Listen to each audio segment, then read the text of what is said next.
మనం భగవత్ కథలు మనం గత కొద్ది వారాలుగా మనం ఈ భగవత్ కథ భగవతామృతాన్ని మనం శ్రవణం చేస్తున్నాం. సో ఈరోజు మన కథా శిక్షాంశం దక్షిణ యొక్క వంశం గురించి, ఆ వంశ యొక్క వృక్షం గురించి మనం ఈరోజు చర్చిస్తున్నాం. అయితే మనం ఇదివరకు కూడా దక్ష ప్రజాపతి గురించి మనం చర్చించి ఉన్నాం. అయితే ఈరోజు ఆ దక్షిణ యొక్క వంశం అనేది ఎలా వచ్చింది అనేది ఈ కథలో మనకు నేర్పడం జరుగుతుందన్నమాట. ఈ కథలో ఎన్నో అద్భుతమైనటువంటి విషయాలు. సో మానవుడు ఏ విధమైనటువంటి కర్మలు చేయాలి, ఏ విధమైనటువంటి కర్మ చేస్తే బంధం అవుతుంది, ఏ కర్మ చేస్తే విముక్తి అవుతుంది, ప్రవృత్తి మార్గం అంటే ఏమిటి, నివృత్తి మార్గం అంటే ఏమిటి అనేది మనకు ఈ కథ ద్వారా మనకు తెలియపడుతుంది. కాబట్టి ప్రతి ఒక్కరం కూడా ఎంతో శ్రద్ధతో, ఆసక్తితో మనందరం కూడా శ్రవణం చేద్దాం. అయితే చక్షుస్ర మన్వంతరంలో దక్ష ప్రజాపతి మళ్ళీ జన్మించడం అనేది జరిగిందనమాట. అంటే ఇదివరకు మనం కథలో చర్చించాం. ఎప్పుడైతే దక్ష ప్రజాపతి శివ అపరాధం చేశాడు, అంటే శివనింద చేసి గొప్ప అపరాధి అయ్యాడు. తద్వారా తనకు ఒక మేక తల కూడా తనకు లభించినట్లు మనం ఇదివరకు కథలో చర్చించి ఉన్నాం. తర్వాత ఆయనకు ఎంతో పశ్చాత్తాపన కలిగి, బాధ కలిగి, శివుని పట్ల తను చేసినటువంటి ఆ నిందను నుంచి బయటపడడం కోసం, తిరిగి మళ్ళీ ఆ భగవంతుని సంతృప్తి పడడం కోసం భగవంతుని అర్థించినప్పుడు భగవంతుడు తనకు ఇచ్చినటువంటి వరం ఏమిటి అంటే, నీవు మళ్ళీ మారిచి గర్భంలో జన్మించి అప్పుడు మళ్ళీ నువ్వు తిరిగి భగవంతుని మెప్పిస్తావు అని ఆ రోజు వరం ఇచ్చిన ప్రకారంగా చక్షుస్ర మన్వంతరములో ఈయన మళ్ళీ ఏ విధంగా జన్మించాడు అనేది ఈ కథాంశం అన్నమాట. ప్రచేతాసులు వీళ్ళు తపస్సు పూర్తి చేసుకున్న తర్వాత ఆ సముద్ర గర్భాలు జలాల నుంచి వాళ్ళు బయటకు వచ్చినప్పటికీ మొత్తం ప్రపంచమంతా కూడా ఎలా ఉంది అంటే పాలించేవారు లేక, ప్రచేతాసుల యొక్క తండ్రి అయినటువంటి ప్రాచీన మహర్షి నారదుని యొక్క ఉపదేశం ద్వారా ఆయన కూడా సన్యాసం పుచ్చుకొని రాజ్యాన్ని పరిత్యజించి తను కూడా వెళ్ళిపోయాడు. అయితే అప్పటికి తను వెళ్ళిపోయినప్పటికీ తన పుత్రులు ప్రచేతాసులు ఆ 10 మంది సంతానం కూడా రాలేదు. వాళ్ళు ఎందుకంటే తపస్సులోనే ఉండిపోయారు. ఈ కారణంగా వాళ్ళు రావడం ఆలస్యమైంది. ఇతను మాత్రం వెళ్ళిపోయాడు. తర్వాత ప్రచేతాసులు వచ్చేసరికి ఈ ప్రపంచమంతా ఎలా ఉందంటే చెట్లతో పూర్తిగా నిండిపోయి ఉందన్నమాట. పూర్తిగా అడవిగా, మొత్తం ఎక్కడ చూసినా ఏ జల సంచారం లేకపోవడం వల్ల మొత్తం చెట్లు వనరులతో పూర్తిగా నిండిపోయినటువంటి ఈ భూమిని వాళ్ళు చూసి చాలా క్రోధం చేసుకున్నారు. అంటే కోపం వచ్చిందనమాట. ఆ కోపంతో వారి యొక్క నోటి నుంచి అగ్నిని ప్రలంపజేసి మొత్తము ఆ యొక్క వృక్షాలను కాల్చేస్తున్నారనమాట.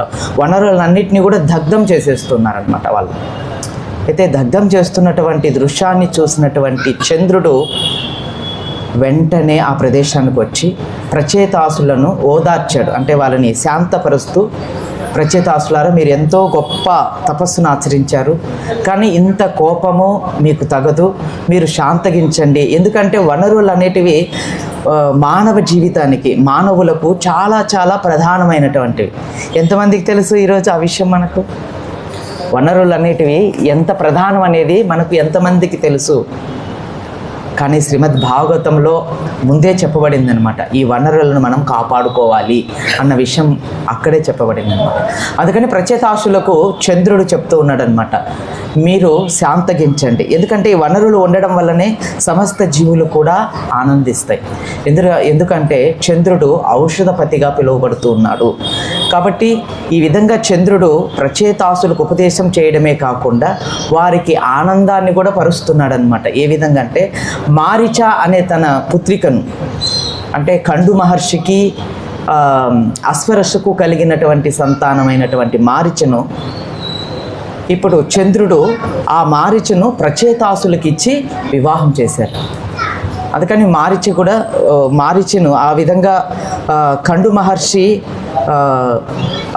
కలిగినప్పుడు అడవిలో వదిలేసి వెళ్ళిపోయారనమాట. అడవిలో వదిలేసి వెళ్ళిపోయినప్పుడు ఆ వనరులు తను ఏడుస్తూ ఉంటే చంద్రుడే స్వయంగా తన చూపుడు వేలును తీసి నోట్లో పెడితే ఆమె ఆ విధంగా తన ఆహారాన్ని తీసుకుంటూ వనరుల చేత రక్షించబడుతూ ఆ విధంగా ఆమె వనరులలో పెరిగినటువంటిది ఈ మారిచి అనే ఋషిపు ఆ అమ్మాయి అన్నమాట. అటువంటి ఆ అమ్మాయిని చాలా గొప్ప భక్తురాలైనటువంటి ఆమెను ఇప్పుడు చంద్రుడు ప్రచేతాసులకి ఇచ్చి దానముగా ఇచ్చేసాడనమాట.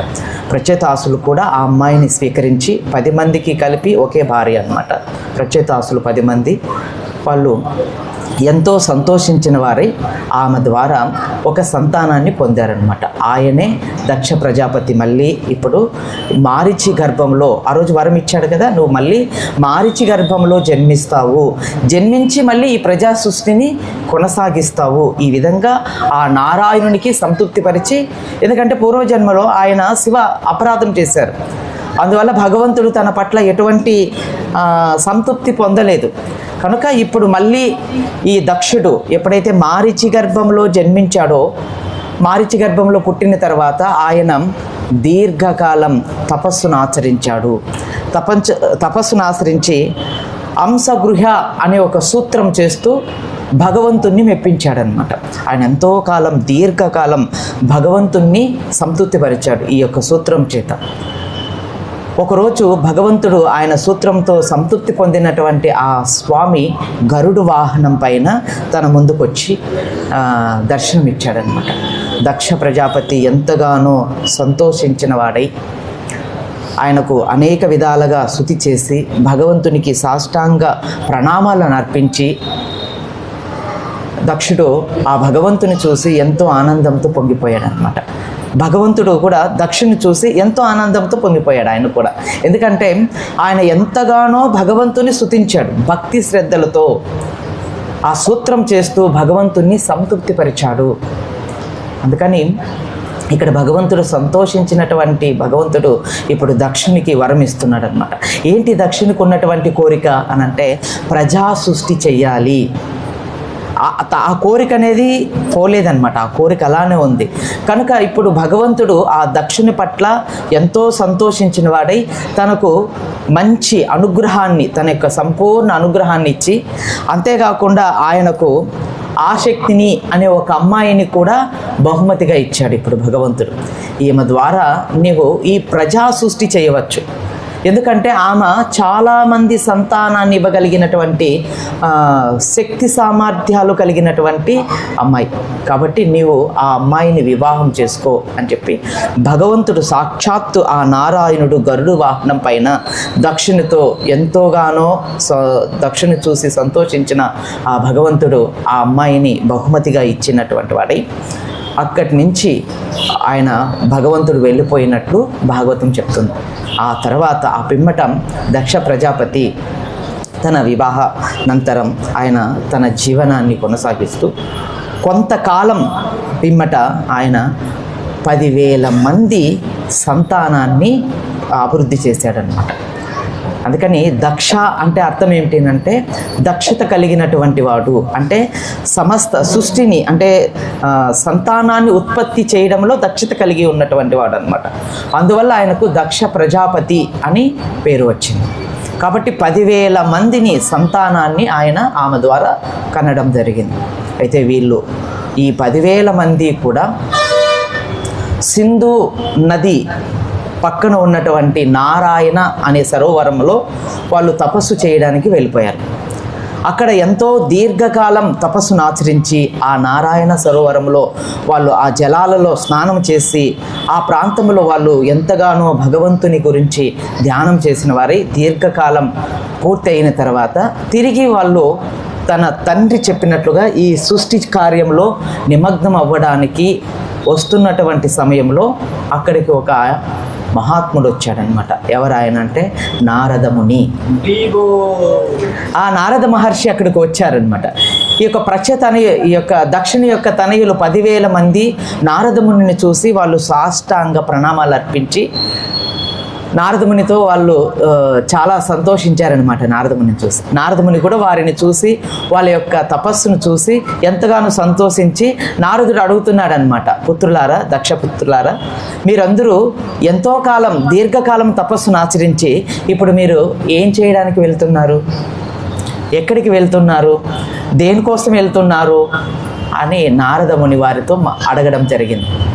అయితే నారదమునితో దక్షుని యొక్క పుత్రులు 10,000 మంది కూడా ఏమని చెప్తున్నారంటే, మా తండ్రి చెప్పినట్లుగా మేము గృహస్థ ఆశ్రమాలను స్వీకరించి ఈ సృష్టి కార్యంలో మా తండ్రికి సహకారాన్ని ఇవ్వడం కోసం మేము తిరిగి తపస్సును చేసుకొని వెళ్తున్నాము అని చెప్పారనమాట. నారదముని ఆ దక్షతనయులతో అంటున్నాడనమాట, మీకు ఒక విషయం తెలుసా, మీకు తెలిసి వెళ్తున్నారా మీరు ఆ ప్రదేశానికి? బహుశా మీకు ఆ ప్రదేశం గురించి బహుశా తెలియదు. ఒకవేళ ఆ ప్రదేశం గురించి తెలిస్తే మీరు వెళ్ళరు. ఆ ప్రదేశం ఎంత భయానకమైనటువంటిదో నేను మీకు ఇప్పుడు చెప్తాను, వినండి అని చెప్పి నారదముని ఆ 10,000 మందికి ఈ ప్రదేశం గురించి చెప్తూ ఉన్నాడనమాట. వారికి ఇప్పుడు ఒక కథను తెలియపరుస్తూ మనం ఇప్పుడు ఆ కథ విందాం. అందరం సావధానంగా వినాలి. ఈ కథ చాలా ముఖ్యమైనటువంటి కథ. నారద మహర్షి దక్షతనయులతో అంటున్నారనమాట, పుత్రులారా, మీకు తెలుసా, ఆ రాజ్యంలో ఒకే ఒక రాజు ఉన్నాడు. ఒకే ఒక రాజు ఉన్నాడు. ఆ రాజ్యంలో ఒక బిలం ఉంది. ఆ రాజ్యంలో ఒక వేశ్య ఉంది. ఆ వేశ్యకు ఒకే భర్త ఉన్నాడు. కాకపోతే ఇద్దరు ఉంటారండి, ఒకే భర్త ఉన్నాడు. అయితే ఆ రాజ్యంలో ఇరువైపులా ఒకే నది, కానీ ఇరువైపులా అది ప్రవహిస్తూ ఉంటుంది. ఆ రాజ్యంలో ఇనుముతోనూ లేదా హుక్కుతోనూ తయారు చేయబడినటువంటి బలమైనటువంటి కత్తులు ఉన్నాయి. ఇది ఆ రాజ్యం యొక్క పరిస్థితి అని చెప్తూ ఇప్పుడు ఆ కథ వృత్తాంతాన్ని నారదముని తెలియపరుస్తున్నారనమాట. పుత్రులారా, ఈ కథ మీకు అర్థమైందా? దీని గురించి మీకు చెప్తాను, వినండి శ్రద్ధగా అన్నారు. ఆ రాజ్యంలో ఒకే ఒక రాజు ఉన్నాడు అని చెప్పాను కదా, ఆయనే పరమాత్ముడు. ఆ రాజ్యంలో ఒకే ఒకడు ఉంటాడు, ఆయన రాజు. ఆ రాజే పరమాత్ముడు అనమాట. అయితే ఆ రాజ్యంలో ఒక బిలం ఉంది. ఆ బిలములోకి ఎవరైతే ప్రవేశిస్తారో ఒక్కసారి ఆ బిలములోకి ప్రవేశించినటువంటి వ్యక్తి మళ్ళీ తిరిగి బయటికి రాడనమాట. అది ఆ ప్రదేశం యొక్క ఇది. ఏమిటది అని అంటే సంసారం. సంసారం అనే బిలం ఉంది. దాంట్లో పడినాడు అనుకోండి, వాడు జన్మలకు మళ్ళీ అక్కడ తిరగాల్సిందే. మళ్ళీ అదే భౌతిక జగత్తు బిలం అంటే. ఈ భౌతిక జగత్తును బిలంతో పోల్చారనమాట. శ్రీమద్ భాగవతంలో ప్రహ్లాద మహారాజు కూడా ఈ భౌతిక జగత్తును అందకుప్పంతో పోల్చారు. ఇక్కడ నారదముని బిలంతో పోలుస్తున్నారనమాట. ఈ బిలంలోకి ప్రవేశించడమే తప్ప తిరిగి రావడం అంటూ ఉండదు. ఒకసారి ఇక్కడికి వచ్చామనుకోండి, ఈ సంసార కూటంలో పడ్డామనుకోండి, మళ్ళీ రావాలనుకున్నా బయటికి రాలేమన్నమాట. అది ఈ పరిస్థితి. మీకు తెలుసా ఆ విషయం అని నారదముని దక్షిణ యొక్క తనయులకు చెప్తూ ఉన్నాడనమాట. తర్వాత ఆ రాజ్యంలో ఒక వేశ్య ఉందని చెప్పానా, ఆ వేశ్య ఎవరో తెలుసా? ఈ శరీరం. ఆ వేశ్యకు ఒకే భర్త ఉంటాడండి, ఆడే జీవుడు. ఈ శరీరంలో ఉండేది ఎవరండి? జీవుడు. తర్వాత ఆ రాజ్యంలో ఒకే నది ఇరువైపులా కూడా ప్రవహిస్తూ ఉంటుందన్నమాట. అదే ఏంటి? జన్మ మృత్యు జరావ్యాధి. అంటే మరణిస్తాం, మళ్ళీ పుడుతుంటాం, మరణిస్తుంటాం, పుడుతుంటాం. ఒకే వ్యక్తి వేరే వేరే శరీరాలలో పుడుతున్నాం అంతే. అని ఈ విషయం చెప్పారనమాట. అదే రాజ్యంలో ఒక బలమైనటువంటి కత్తులు కూడా ఉన్నాయి. అవే ఏంటివి? రోగాలు, వృద్ధాప్యము, ముసలితనము, క్లేశాలు, ఇవన్నిటితో నిన్నిటువంటిదే ఈ భౌతిక జగత్తు అని నారదముని వారికి వివరించి చెప్పగా, దక్షిణ యొక్క 10,000 మంది సంతానానికి వాళ్ళు ఒక్క మాట కూడా మాట్లాడని వారై నారదమునికి ప్రదర్శనలు చేసి వాళ్ళు నేరుగా భగవద్ధామానికి వెళ్ళిపోయారనమాట. నారదముని ఈ విషయాన్ని తీసుకొని దక్షిణ దగ్గరికి వెళ్ళారు. దక్ష, నేను నీ పుత్రులందరినీ కూడా భగవద్భక్తులుగా మార్చేశాను అని అన్నాడు. ఎప్పుడైతే ఈ మాట నారదముని ద్వారా విన్నాడో ఆయనకు ఒక్కసారిగా మండిపోయాడనమాట. ఎంతగా మండిపోయాడంటే కళ్ళు ఎర్రగా చేసేసి పెదలు ఇట్లా కొరికేస్తూ, ఇంకా ఆ కోపంలో తను ఇంకా మాటలు ఇంకా రాలేదు, అంత కోపంతో ఉన్నాడు. ఆ సమయానికి బ్రహ్మ అక్కడికి వచ్చేసారు. బ్రహ్మ అక్కడికి వచ్చి ఆ దక్ష ప్రజాపతిని పక్కకు తీసుకొని వెళ్ళి తనను శాంతపరిచారు. నారదముని అక్కడి నుంచి వెళ్ళిపోయారు. తర్వాత కొంతకాలం గడిచిన తర్వాత దక్ష ప్రజాపతి ఈ యొక్క సృష్టి కార్యాన్ని ఒక లక్ష్యంగా పెట్టుకున్నాడు కదా, 1000 మంది సంతానాన్ని మళ్ళీ ఉత్పత్తి చేశాడు. ఈ 1000 మంది సంతానాన్ని ఉత్పత్తి చేసిన తర్వాత వీళ్ళు ఏం చేశారంటే, వీళ్ళు కూడా నేరుగా ఆ సింధు నది ఒడ్డున ఉన్నటువంటి నారాయణ సరోవరానికి చేరుకున్నారు. అదే వాళ్ళు చేరుకున్నారు, ఇంకా తపస్సు చేయలేదు. వాళ్ళు అక్కడికి వెళ్ళారు, చక్కగా స్నానాదులు చేశారు.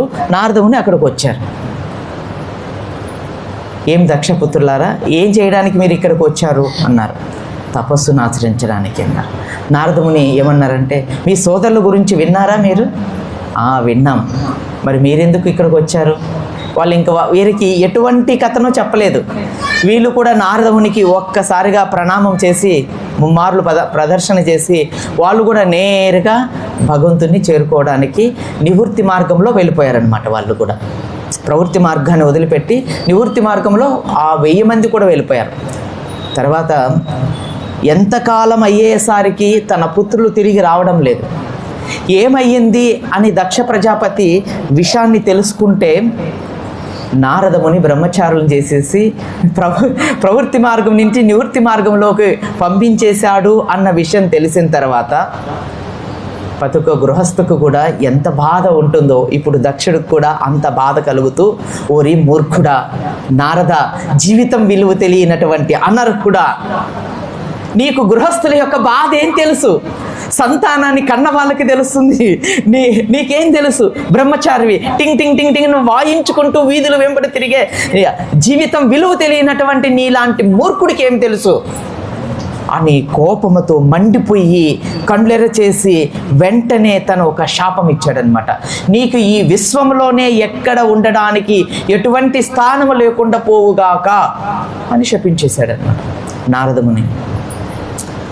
చూడండి, ఈ విధంగా దక్షుడు శపించిన తర్వాత తన కోపాన్ని మెల్లిగా శాంతపరుచుకున్నవాడై, కానీ భక్తులు భగవంతుని మార్గంలో వాళ్ళకు ఎన్ని రకాలైనటువంటి శాపాలు కలిగినప్పటికీ, వరాలు కలిగినప్పటికీ వాళ్ళు దాని గురించి పెద్దగా ఆలోచించనట్లు మనకు భాగవతంలో కనపడుతుందన్నమాట. ఎందుకంటే వాళ్ళు కేవలం ఆ నివృత్తి మార్గంలో జీవుణ్ణి నడిపించి ఉద్ధరించడమే వారి యొక్క సంకల్పం. మనపైన కూడా ఎంతోమంది ఫిర్యాదు చేస్తుంటారు కదా, మార్చేస్తారని. ఎవరు మార్చరనమాట. సో నివృత్తి మార్గం అనేది ఉన్నతమైనటువంటిది, అది మనం తర్వాత చెప్పుకుందాం. సో ఈ రకంగా దక్ష ప్రజాపతి ఎంతో కోపమై తన మనసుకు ఎంతో బాధ కలిగి అలా కొంతకాలం గడిచిపోయిన తర్వాత ఇంకా మీదట ఇలాంటి సాధువులకు పుత్రులను బ్రహ్మచారులను చేసే అవకాశం లేకుండా చేసేలాగా తెలివిగా ఆలోచించిన వాడై ప్రజాపతి 60 మందిని అమ్మాయిలను కన్నాడనమాట. ఇప్పుడు నారద ఇప్పుడు చేయి చూద్దాం బ్రహ్మచారులను. ఎందుకంటే అమ్మాయిలకు అంటే స్త్రీలకు బ్రహ్మచర్యం లేదు, అంటే వాళ్ళు సన్యాసం తీసుకోవడానికి లేదు. వాళ్ళు ఏ విధంగా ఒక ఇంటికి గృహస్థుడుగా అంటే వివాహం చేసుకొని మరొక ఇంటికి వెళ్ళిపోవలసిందే కనుక అందువల్ల దక్ష ప్రజాపతి 60 మంది సంతానాన్ని ఉత్పత్తి చేశాడనమాట. ఈ 60 మంది సంతానాన్ని గురించి కొంతమంది గురించి మనకు ఈరోజు ఈ కథలో చర్చనాంశం వస్తుందన్నమాట. వీళ్ళ నుంచే ఈ మొత్తం ఈ ప్రపంచంలో ఈ యొక్క సృష్టి ఎలా జరిగింది అనేది మనం ఇప్పుడు ఇక్కడి నుంచి మనం చూస్తాం. ఇది 60 మందిని ప్రజాపతి ఏం చేశాడు అంటే 10 మందిని యమధర్మరాజుకి ఇచ్చి వివాహం చేశాడు. అందులో 13 మంది కశ్యపమునికి ఇచ్చి వివాహం చేశాడు. 27 మందిని చంద్రునికి ఇచ్చి వివాహం చేశారు. మళ్ళీ ఒక 4 తీసుకొని కశ్యపమునికే ఇచ్చి వివాహం చేశాడు. ఇద్దరి తప్పున అంగీరసునికి కృషధ్వనునికి అనే వారికి ఇచ్చి వివాహం చేశాడు. ఈ రకంగా ప్రజాపతి వారి యొక్క సంతానాన్ని మిగిలిన వారికి అందరికీ కూడా పంచిపెట్టేశారు. అయితే వీరి ద్వారా కలిగినటువంటి సంతానం ఎలా ఉంది అనేది మనం ఈ భాగవత కథలో మనకు వస్తుందన్నమాట. అయితే యముని ద్వారా కలిగినటువంటి సంతానం అంటే యమునికి 10 మందిని ఇచ్చి వివాహం చేశారు కదా.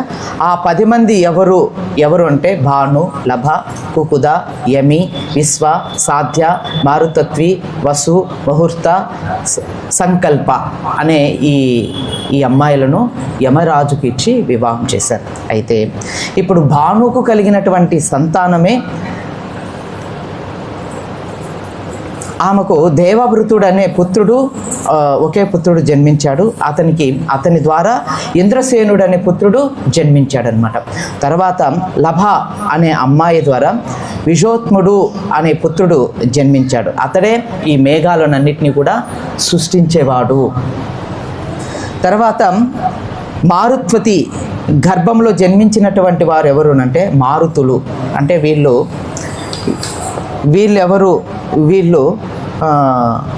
వీరికి జన్మనిచ్చారనమాట. తర్వాత ముహూర్తుకి గర్భంలో జన్మించినటువంటి వారు ఎవరు అంటే మాహృతుడు. ఈ మాహృతుడు అనే వ్యక్తి ఈ జీవులకు వారి యొక్క కర్మలను బట్టి వారి యొక్క స్థితిగతులను ఇస్తూ ఉంటాడనమాట. వాళ్ళు ఆ విధంగా జన్మించినటువంటి వాళ్ళు అనమాట. తర్వాత ఈ విధంగా అయిన తర్వాత కశ్యపుని ద్వారా కలిగినటువంటి సంతానం, కశ్యపమునికి చంద్రునికి 27 మందిని ఇచ్చి వివాహం చేశారు కదా. చంద్రునికి సంతానం కలగలేదు. ఎందుకంటే దక్ష ప్రజాపతి చంద్రునికి శాపం ఇచ్చాడు, క్షయవ్యాధితో కమ్మని అనేసి. ఈ కారణంగా చంద్రునికి సంతానం లేదు అని శ్రీమద్ భాగవతం చెప్తుందనమాట. అయితే ఆయనకు సంతానం లేనప్పటికీ కూడా ఆయన కోరిక ఏదైతే ఉందో ఆ కోరిక అయితే తీరింది. మారీచి ద్వారా తన పుత్రికగా మారీచిని చంద్రుడే పెంచాడు అని శ్రీమద్ భాగవతం చెప్తుందనమాట. ఆ మారీచే ప్రచేదాసుని యొక్క తల్లి, దక్షిణ యొక్క తల్లి కూడా ఆ మారీచియే. అర్థమైంది కదా. సో తర్వాత కశ్యపునికి కూడా కొంతమందిని ఇచ్చి వివాహం చేశారు కదా. ఈ కశ్యపుని నుంచి ఎవరెవరికి ఏ సంతానం కలిగారు అనేది ఈ యొక్క కథలో మనకు చెప్తుందనమాట. ఎందుకంటే ఈ కథ దక్షిణ యొక్క వంశములు అంటే మనందరం కూడా అక్కడి నుంచి వచ్చిన వాళ్ళం అనేది ఇక్కడ మనకు అర్థమవుతుందనమాట. అయితే కశ్యపుని యొక్క భార్య నుండి సమస్త జీవులు జన్మించినట్లు శ్రీమద్ భాగవతం మనకు తెలియపరుస్తుందనమాట. కశ్యపుని యొక్క భార్యలు, కశ్యపునికి ఎంతమంది చెప్పుకున్నాం? ఎంతమంది?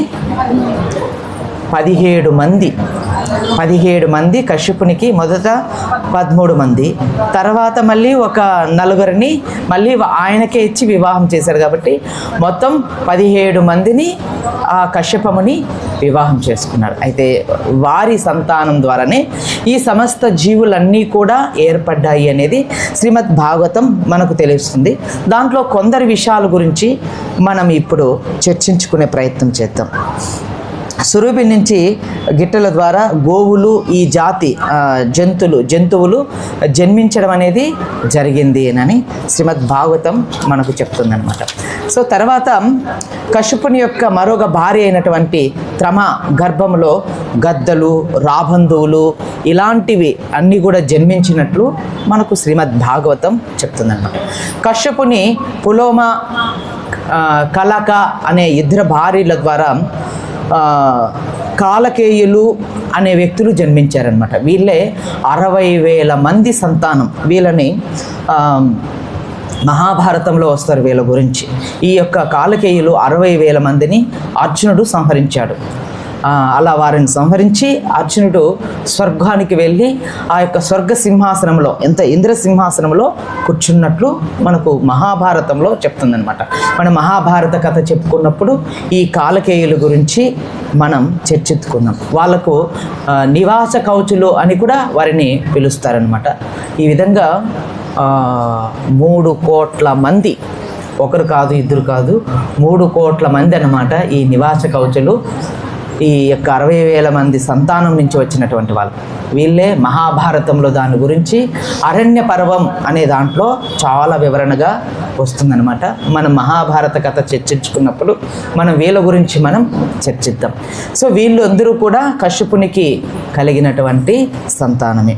తర్వాత కశ్యపునికి మరొక భార్య ద్వారా వినతకు కలిగినటువంటి సంతానం విష్ణు భగవానుడైనటువంటి వాహనమైనటువంటి గరుడు, సూర్య భగవానుని వాహనం రథసారిదైనటువంటి వాడు ఈ యొక్క కశ్యపుని యొక్క వినతికు కలిగినటువంటి సంతానంగా చెప్పబడుతుందన్నమాట.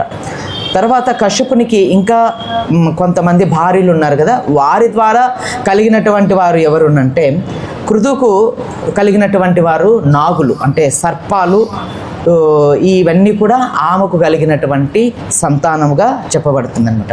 ఇంకా కశ్యపునికి అతిథికి కలిగినటువంటి సంతానం అంతా ఎవరునంటే దేవతలు. వామన దేవుడు కూడా ఆయనకే జన్మించారు. వివశ్వానుడు సూర్య భగవానుడు కూడా ఆయనకే జన్మించారు. ఆర్యుడు, పురుషుషుడు, త్వష్టి, సన్నితి, భాగుడు, తథ, విధాత, వర్ణుడు, మిత్రుడు, శత్రువు అను పుత్రులు ఈయనకు జన్మించినటువంటి వారన్నమాట. వీళ్ళ ద్వారా అంటే వివస్వానునికి కలిగినటువంటి సంతానం ద్వారా వివస్వానునికి సంధ్య, భాను అనే 2 భార్యలు ఉన్నారు. వారి ద్వారా సంధ్య వల్ల కలిగినటువంటి సంతానమే శృతదేవుడు అనే ఒక మనువు అన్నమాట ఆయన. తర్వాత కమల పిల్లలు కలిగారు ఆయనకు, యమధర్మరాజు, యమునాదేవి. ఈ 2 కూడా కమల పిల్లలు సూర్యభగవానునికి యుష్యానునికి కలిగినటువంటి సంతానం అన్నమాట. వారి ద్వారా ఈ యుష్యానునికి మరొక భార్య ద్వారా ఛాయాదేవి ద్వారా జన్మించినటువంటి వాళ్ళు మరికొంతమంది. తర్వాత దైత్యులు రచన త్వష్టి అనే దైత్యుల అమ్మాయి అంటే అసురుల అమ్మాయి దేవతల అబ్బాయికి కలిగినటువంటి సంతానమే సన్నివేశుడు, విశ్వరూపుడు అనే ఈ 2 బలమైనటువంటి పుత్రులు అన్నమాట. ఈ బలమైనటువంటి పుత్రుల గురించి మనం వచ్చే వారం చెప్పుకుంటాం. ఈ విశ్వరూపుడు చాలా విశేషమైనటువంటి వ్యక్తి.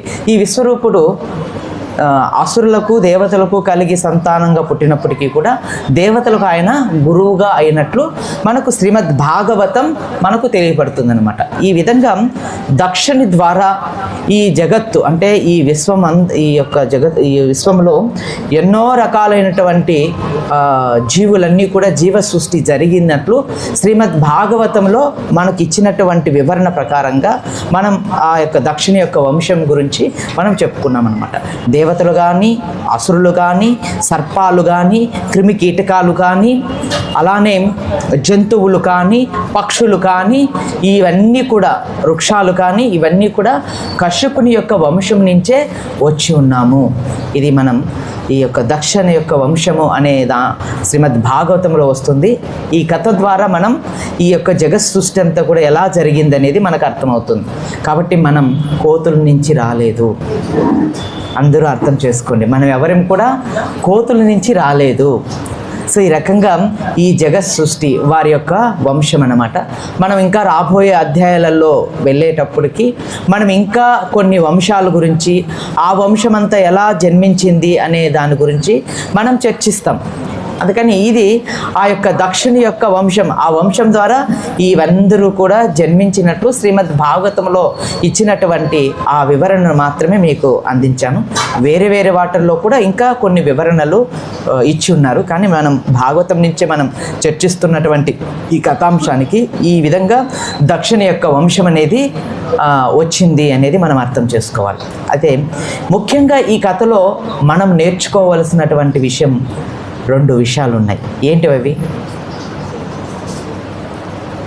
మానవ జన్మను తీసుకున్న తర్వాత ప్రతి ఒక్క జీవుడు కూడా ఈ భౌతిక జగత్తులోకి వస్తున్నాడు. మానవ జన్మను తీసుకొని ఇక్కడ అనేక రకాలైనటువంటి కష్టాలను, క్లేశాలను ఆ జీవుడు అనుభవిస్తూ ఉన్నాడు.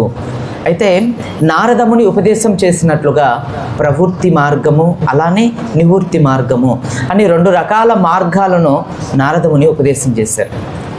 సో మనకు ఈ భాగవతం, ఈ కథ మనకు ఈ రెండు విషయాలను నేర్పింపబడుతుంది అనమాట.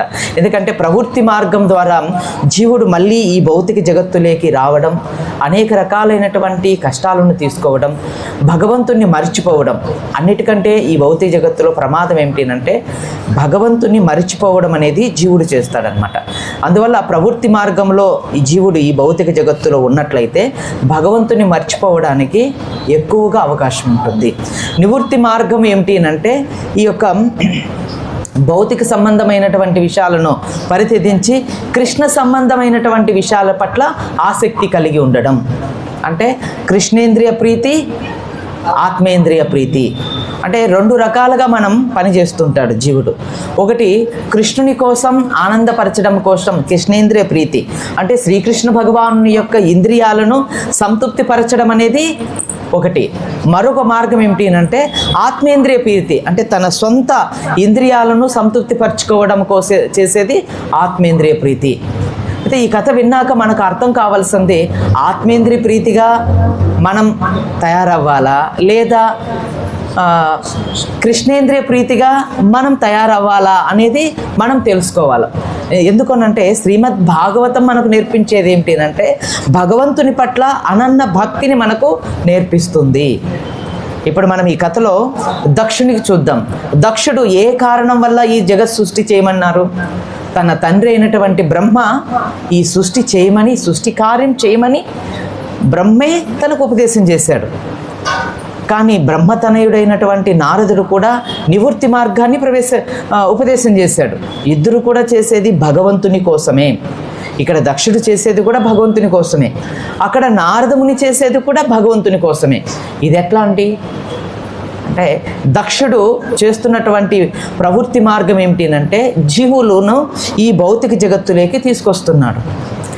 దేవర్షి నారదముని ఏం చేస్తున్నారంటే ఈ జీవులను ప్రవృత్తి మార్గంలోనే ఉండకుండా నివృత్తి మార్గం గుండా భగవంతునికి అంటే కృష్ణేంద్రియ ప్రీతుడిగా ఆయన మారుస్తున్నాడు. అంటే మనందరం అర్థం చేసుకోవాలి, ఈ భౌతిక జగత్తుకు వచ్చి మనం ఆత్మేంద్రియ ప్రీతిగా కాకుండా కృష్ణేంద్రియ ప్రీతిగా మనం పని చేయాలి. ఆ కృష్ణుని యొక్క ఇంద్రియాలను సంతృప్తిపరచడం కోసం మానవుడు అంటే ఈ యొక్క మానవ జన్మను తీసుకున్నటువంటి ఈ జీవుడు ఆరాటపడాలి, దానికోసం బ్రతకాలన్నమాట. కృష్ణుని యొక్క ఇంద్రియాలను సంతృప్తి పరచడమే మానవుడికి ఉన్నటువంటి ఏకైక ధర్మం. ఇది మనకు ఈ భాగవత కథ దక్షిణ వంశము గుండా మనకు నేర్పించే విషయాలన్నమాట. అందుకని మనం ఆత్మేంద్రియ ప్రీతిగా మారుతామా లేదా కృష్ణేంద్రియ ప్రీతిగా మారుతామా అనేది మనం ఇచ్చేసుకోవాలి. ఏదైతే కృష్ణేంద్రియ ప్రీతిగా జీవుడు వ్యవహరిస్తాడో దాన్ని నివృత్తి మార్గముగా చెప్పబడుతుంది. ఏదైతే ఆత్మేంద్రియ ప్రీతిగా వ్యవహరిస్తున్నాడో మానవుడు దాన్ని ప్రవృత్తి మార్గముగా చెప్పబడుతుంది మనకు శ్రీమద్ భాగవతంలో. కాబట్టి మనం అనేక జన్మలుగా ఈ భౌతిక జగత్తులో పుననపి చరినం అని మనం నమిలిని పిప్పి నములుతూ అనే ఉన్నామన్నమాట. అంటే మీకు ఒక ఉదాహరణ చెప్తారు ప్రభుపాదుల వారు. ఒక వ్యక్తి చెరుకు గడను నమిలారనుకోండి, దాని కింద ఉమ్మేసేసాడు. మళ్ళీ ఆ ఉమ్మి వేసినటువంటి పిప్పిని తీసి మళ్ళీ నోట్లో పెట్టి నములుతున్నాడు, మళ్ళీ కిందకు ఉమ్మి వేస్తున్నాడు, మళ్ళీ తీసి నోట్లో పెట్టుకొని నములేస్తున్నాడు. బాగుందండి? ఇదే ఆత్మేంద్రియ ప్రీతి అని అంటే తన ఇంద్రియాలను సంతృప్తిపరచుకోవడం కోసం చేసే మానవుడి యొక్క పోరాటం ఇదే అన్నమాట. పుననపి చరినం. సో అందుకని శంకర భగవత్పాదుల వారు ఏమంటున్నారు? ఆయన ఏమంటున్నారు? పుననపి జననం పుననపి మరణం. సో ఈ జన్మ అనేది వస్తూ ఉంటుంది, పోతూ ఉంటుంది. మనం ఆ గోవిందుని భగవంతుని కీర్తించి భగవద్ధామానికి చేరుకోవడమే జీవుడి యొక్క ఏకైక లక్ష్యం. మనకు భాగవతం చెప్పేదంతా కూడా భగవంతుని పట్ల భక్తిని పెంపొందించుకోమని మాత్రమే. అందుకని భాగవతం మనకు నేర్పించేది భగవంతుని పట్ల అనన్యమైనటువంటి భక్తి. సో నివృత్తి మార్గాన్ని మాత్రమే భాగవతం మనకు నేర్పిస్తుంది. ఆ నివృత్తి మార్గంలోనే జీవుడు అనేక జన్మలుగా బాధపడుతూ దుఃఖిస్తున్నటువంటి ఈ జీవునికి విముక్తి, శాంతి లభిస్తుంది అని మనకు భాగవతం చెప్తుందన్నమాట. ఈ రకంగా ఈ జీవుడు అనేక జన్మలుగా బాధపడుతూ ఉన్నాడు. ఇప్పుడు మనందరం ఈ భౌతిక జగత్తుకు వచ్చి సంతోషంగా ఉన్నారండి? ఎంతమంది సంతోషంగా ఉన్నారు? అందరము బాధపడుతూనే ఉన్నాం. ప్రతి ఒక్కరం కూడా బాధపడుతూనే ఉన్నాం. ఎందుకనంటే ఈ యొక్క భౌతిక జగత్ అనేది బాధాకరమైనటువంటిది. భగవద్గీతలో కూడా స్వామి ఏమంటున్నాడు? దుఃఖాలయం అశాశ్వతం అని చెప్తున్నాడు. దుఃఖాలయం అశాశ్వతం నా పుణ్యవతి మహాత్మనం సంతిథ్యం పరమం గతః అంటున్నాడు. ఈ యొక్క భౌతిక జగత్ అనేది దుఃఖాలతో కూడుకున్నటువంటిది అని భగవంతుడు మనకు 8వ అధ్యాయంలో తెలియపరుస్తూ ఉన్నాడు. ఇవన్నీ మనం జీవుడుగా మానవ జన్మ తీసుకున్నటువంటి మనం అర్థం చేసుకోవడానికి, అర్థం చేసుకొని నివృత్తి మార్గంలోకి ప్రవేశించడానికి, ఆ మార్గంలో నడవడానికి మనం ప్రయత్నం చేయాలి. అలా ఏ జీవుడైతే, ఏ మానవుడైతే ఈ ప్రయత్నంలో వెళ్తాడో అతని యొక్క జీవితం విజయవంతముగా మారుతుంది. అతని యొక్క జీవితం శాంతి ముక్తితే అంటే శాంతిగా ఉంటుంది అని భగవంతుడు కూడా చెప్తున్నాడు అనమాట. మానవుడంతా కూడా ఈ భౌతిక జగత్తులో సుఖాన్ని, శాంతిని ఈ రెండింటిని పొందాలనుకునే ప్రయత్నంలోనే విఫలం అవుతూ ఉన్నాడు. కానీ ఇప్పటి వరకు ఎంతోమంది ఈ భూమిని పరిపాలించినటువంటి రాజులు, చక్రవర్తులు, రాజర్షులైనటువంటి వాళ్ళు కూడా పూర్తిగా సుఖం పొందినట్లు, అలానే దుఃఖం నుంచి బయటపడినట్లు ఎవరు మనకు చెప్పలేదు. చెప్పారండి? ఎవరైనా చెప్పారా? ఎవరు చెప్పలేదు. శంకర భగవత్పాదుల వారు ఈ విషయాన్ని మనకు చెప్తున్నారు. పుననపి జననం పుననపి మరణం అనే ఈ యొక్క ఏమిటి కీర్తన, భజగోవిందం అనే కీర్తన ద్వారా మనకు తెలియచేస్తున్నారు. సో మనం అనేక జన్మలుగా ఇక్కడ మనం వస్తూ ఉన్నాం, మరణిస్తున్నాం, పుడుతూ ఉన్నాం, మళ్ళీ జన్మిస్తున్నాం. ఈ విధంగా ఈ చక్రంలో మనం తిరుగుతూ ఉన్నాం. కానీ జీవుడి యొక్క ధర్మం అది కాదు. ఈ యొక్క చక్రం నుంచి బయటపడడం. ఇదే మనకు ఆచార్యులందరూ కూడా నేర్పిస్తున్నటువంటిది, మనకు తెలియపరిచే విషయం. ఆచార్యులందరూ కూడా చెప్పే విషయం కూడా ఇదే. ఈ యొక్క నివృత్తి మార్గము గుండగా జీవుడు అర్థం చేసుకొని కృష్ణేంద్ర ప్రీతుడై కృష్ణుని యొక్క ఇంద్రియాలను సంతృప్తిపరచడంలో జీవుడు నిమగ్నం అవ్వాలి అని. ఇప్పుడు మీరు ఇది అర్థం చేసుకున్న, ఇది మనకు అర్థమైతే అంటే మీరు మళ్ళీ ఇంకో విధంగా దీన్ని అర్థం చేసుకోవద్దండి. అంటే ఇప్పుడు మీరు చెప్పినట్లు మేము సమస్త మా యొక్క సుఖాలను, మా కుటుంబాలను అన్నిటినీ పరిత్యజించమని మీరు చెప్పేది అని మీరు అడగచ్చు. కానీ శాస్త్రం ఏం చెప్తుంది, భాగవతం ఏం చెప్తుంది అని అంటే అది కాదు. మనం ఉన్న చోటే, మనం ఈ యొక్క కుటుంబంలో ఉన్నప్పటికీ కూడా కృష్ణేంద్ర ప్రీతిగా బ్రతకడం నేర్చుకోవాలి. అంటే కృష్ణుని యొక్క ఇంద్రియాలను సంతృప్తిపరచడంలో మనం నిమగ్నం అవ్వాలి. భార్య, పిల్లలు, కుటుంబము ఇవి అన్నీ ఉన్నప్పటికీ కూడా కృష్ణుని నేను ఏ విధంగా సంతృప్తిపరచాలి, నా భార్య పిల్లలను కూడా నేను నా కుటుంబం మొత్తం కూడా కృష్ణేంద్రియ ప్రీతిగా ఎలా నేను వీరిని తయారు చేయాలి, ఈ జీవుడు ఇది అవగాహన చేసుకొని కృష్ణేంద్ర ప్రీతిగా తన జీవనాన్ని మార్చుకోగలిగితే ఇదే కృష్ణ భక్తి. చాలా సులభమైనటువంటిది. కృష్ణ భక్తి అనేది కష్టమేమి కాదు. కృష్ణేంద్ర ప్రీతిగా మనం బ్రతకడం అనేది అసలు కష్టమేమి కాదు. రోజు మనం ఆహారం తింటున్నామా? ఎంతమంది ఆహారం తింటారండి? తినరా? అంటే మీరందరూ యోగులే అన్నమాట. అయితే మీరు ఇక్కడే ఉండిపోవచ్చు కదా. మందిరం పూర్తి అయిపోతుంది, స్వామికి సేవ చేసేదానికి భక్తులు కావాలి కాబట్టి మీరు అందరూ ఇక్కడే ఉండిపోండి. సో మీరు ఇక్కడే ఉండిపోండి. గుండు కొట్టేస్తాను, సిక్క పెట్టేస్తాను, కంఠమాలు కూడా వేసేస్తాను, దీక్ష ఇచ్చేస్తాను. మీరు చక్కగా భగవంతునికి సేవ చేసుకుందరు. అందరం ఆహారం తింటున్నాం కదా. ఆ ఆహారాన్ని భగవంతుని ప్రీతిగా మనం తయారు చేయడం. రోజు నిద్రలేయడం, బ్రహ్మముహూర్తంలోనే రోజు నిద్రలేస్తారా? నిద్రపోతూనే ఉంటారా? నిద్రలేస్తాం కదా.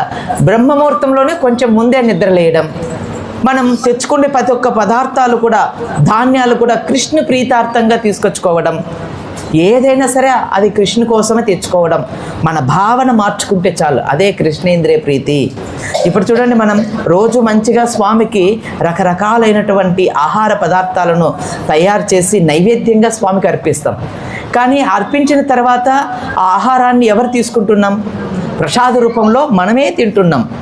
ఇప్పుడు చూడండి, ఇప్పుడు ఈ క్లాస్ అయిపోగానే 7 రకాల ప్రసాదాలు మనం తింటాం. ఎవరండి? మనం తయారు చేసాం, స్వామికి పెట్టాం, మనమే తినేస్తున్నాం. అవునా కదా? మళ్ళాగా భగవంతునికి ప్రీతికరంగా మనం పని చేయాలి. కానీ ఆ ప్రసాద రూపంగా ఆ భగవంతుని యొక్క అనుగ్రహంతో కలిగినటువంటి దాన్ని ప్రసాదం అంటారనమాట. ఈ జీవితం కూడా ఒక ప్రసాదమేనండి. మనం తినేదే కాదు ప్రసాదం అంటే, ఈ శరీరంలోకి రావడం కూడా భగవంతుడు ఇచ్చినటువంటి వరప్రసాదం మనకందరికీ కూడా. దేనికి? కృష్ణేంద్ర ప్రీతిగా మనం మారి మన జన్మను మనం సార్థకత చేసుకోవడం కోసం మనకు ఈ శరీరాన్ని ఇచ్చాడు భగవంతుడు. అందుకని ఇది కూడా ఒక ప్రసాదమే.